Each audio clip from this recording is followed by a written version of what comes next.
Folks, buckle up because we're diving into a Supreme Court ruling so monumentally bad, so egregiously wrong-headed, that it threatens to unravel the very fabric of our democracy. This isn't just about legal technicalities, it's about the very soul of America.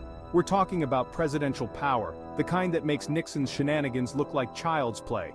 The highest court in the land just handed the president a get-out-of-jail-free card, a shiny new shield of immunity that could well be inscribed with the words, "above the law."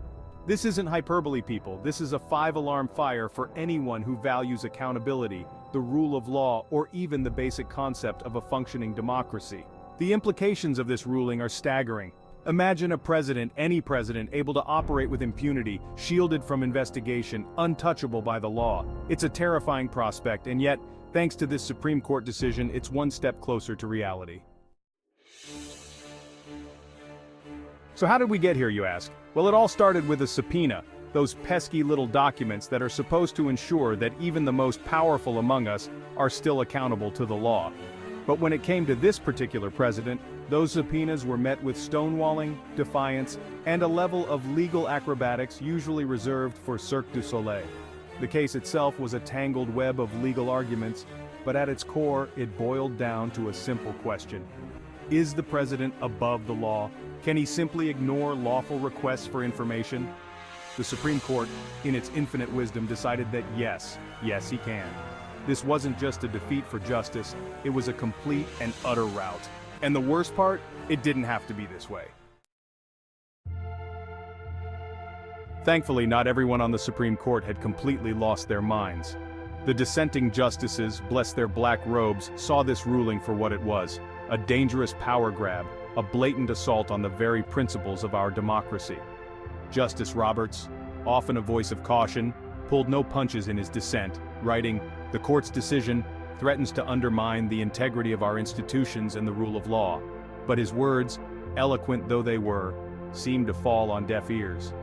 Justice Sotomayor, never one to mince words, went even further, accusing the majority of sanctioning a brazen abuse of power. And you know what? She was right. This ruling wasn't just wrong, it was dangerous. A dangerous precedent that could haunt us for generations to come.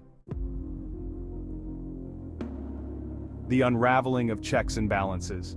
This isn't just about one president, folks. This is about the very foundation of our democracy, the delicate balance of power that keeps our government from careening off the rails and into the abyss of authoritarianism. The Founding Fathers, in their infinite wisdom, created a system of checks and balances for a reason.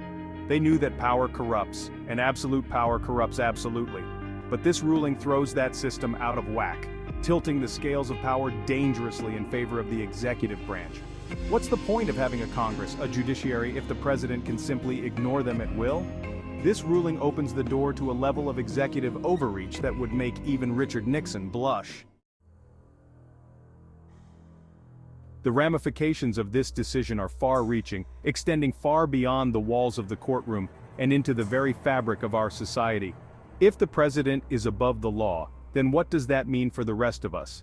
Imagine a world where the president can obstruct justice with impunity, where corruption festers in the highest office in the land, and where the voices of the people are silenced by the deafening roar of unchecked power. It's a chilling thought, and yet, it's a future we're now one step closer to facing. This ruling sets a dangerous precedent, one that erodes public trust in our institutions and undermines the very rule of law. It's a slippery slope, folks, and once we start down that path, it's hard to see how we ever climb back up. We are at a crossroads, folks. This Supreme Court ruling is not just a legal travesty, it's a moral one. It's a betrayal of the principles upon which this nation was founded, a slap in the face to all those who fought and died for the ideals of justice and equality. We cannot, we must not, let this stand.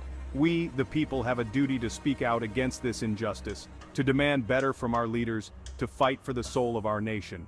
The future of our democracy depends on it. Let us not be remembered as the generation that stood by and watched as the rule of law crumbled around us. Let us be the generation that stood up and said, "Enough is enough. The time to act is now." Your voice is your vote. Vote to save our democracy. Subscribe to my channel to get notified whenever I upload new videos. Thanks for watching.